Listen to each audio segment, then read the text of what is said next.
Coucou chers tous, alors je viens aujourd'hui vous parler des énergies de cette pleine lune du 1er août.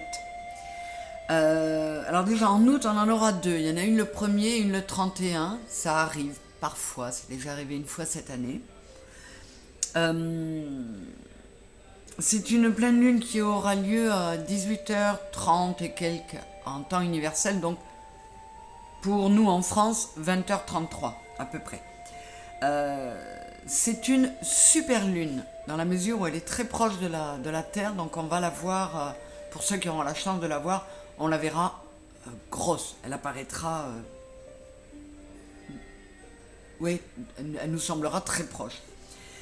Cette opposition des luminaires se fera sur l'axe Verseau-Lion, la lune étant en Verseau et le soleil en Lion, dans son signe donc. Cette pleine lune présente beaucoup de configurations astrales importantes et même majeures pour nous aider à comprendre ce qui peut être important pour nous. Elle va nous apporter des éléments pour travailler sur nous, cheminer sur notre parcours d'évolution personnelle. Et c'est vrai que ça peut être une vraie opportunité de transmutation au travers de leviers qui peuvent se présenter sous la forme de situations certes complexes, pouvant même être conflictuelles, mais réellement porteuses de transformation. Cela peut être une vraie nouvelle naissance à nous-mêmes. C'est le cas à chaque pleine lune, mais plus encore ici, car elle est particulièrement puissante. Cette pleine lune nous offre donc un fort potentiel de transformation et elle est riche en propositions et en opportunités. Il pourra donc y avoir des prises de conscience qui se succèdent au fil des saisons, au fil des lunaisons, pardon. Chaque nouvelle lunaison nous permet d'avancer. Mais donc il peut y avoir des prises de conscience, là encore, qui nous permettront d'évoluer et de grandir en approfondissant les acquis de notre âme sur son chemin. Mais plus que jamais ici, on va nous demander de nous réaliser, d'être vraiment qui nous sommes et de devenir ce pourquoi nous sommes venus. Cela est particulièrement dû à Pluton, rétrograde en Capricorne, qui finit actuellement un travail de fond sur notre moi profond.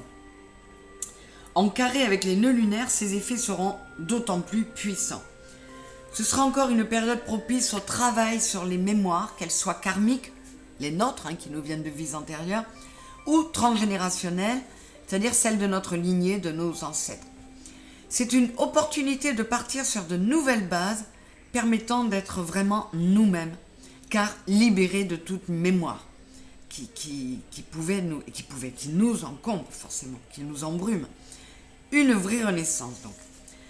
De par ces nombreuses configurations astrales, comme je vous le dis à chaque fois, je ne suis pas astrologue, ce n'est qu'une synthèse, donc je n'entre jamais trop dans les détails et je vous invite à aller voir auprès de mes confrères astrologues si vous voulez vraiment rentrer dans les détails de ces configurations. Nous allons être tiraillés de plusieurs manières et il ne faudra pas confondre vitesse et précipitation. Alors, avec le Verseau, qui caractérise un besoin d'émancipation et d'indépendance, celui-ci baignant dans les émotions, nos ressentis et même nos instincts qu'apporte la Lune. Donc là, c'est une première chose. Après, on a le Soleil en Lion. Là, c'est un besoin d'affirmation de soi et un grand besoin de rayonner. Or, parce qu'il y a un carré à Jupiter qui n'est pas spécialement néfaste habituellement, mais là, avec un carré à Jupiter, cela pourrait prendre des allures de défis, de difficultés à surmonter. En effet, Jupiter, c'est la croissance, l'expansion, et elle pourrait nous pousser à un manque de modération, avec des excès d'optimisme et de confiance en soi.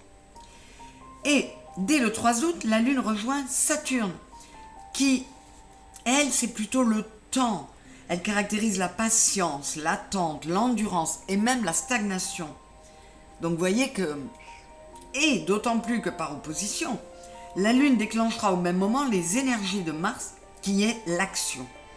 Donc un gros effet de tiraillement, une sensation d'empêchement de ne pas être très à l'aise dans le besoin d'épanouissement que l'on pourra ressentir. D'où une insatisfaction, un recul passager de la confiance en soi et de l'optimisme qui pourrait nous faire nous sentir bloqués dans notre liberté d'action. Vénus en Lion, quant à elle, en rétrogradation depuis le 23 juillet, est conjointe à la Lune noire, qui pourrait pour certains nous travailler beaucoup sur le plan, on va dire sexuel, hein, nous faire prendre une simple attirance physique pour de l'amour. Donc attention à ne pas confondre un amour d'été, un amour de vacances, avec une grande histoire d'amour.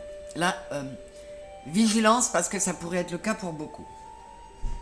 Donc pour ceux qui le veulent bien, Vénus nous proposera de faire un effort d'autodiscipline, de discernement, afin de nous interroger, de nous remettre en question sur nos sentiments et notre relation à l'amour, mais aussi à nos valeurs et à nos créativités qu'incarne aussi Vénus.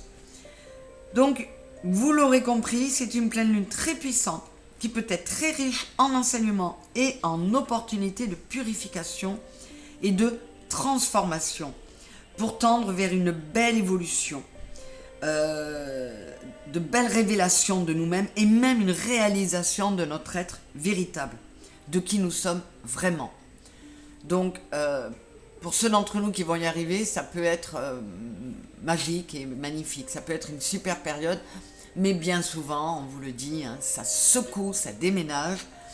Donc des choses qui peuvent vous paraître un peu dures ou difficiles ou violentes, ben dites-vous que c'est bien souvent un mal pour un bien.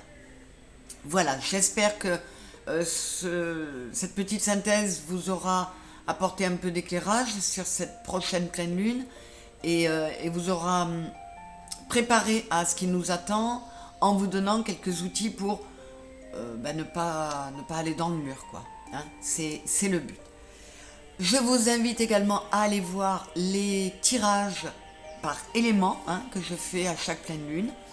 Et je vous remercie de liker, de vous abonner si ce n'est pas fait, de me soutenir, de partager. Aidez-moi à faire grandir cette chaîne. Je vous remercie d'être là. Voilà, c'est que de l'amour. Je vous envoie que ça et vous m'en renvoyez aussi. Merci beaucoup. À très bientôt. Je vous embrasse. Bisous.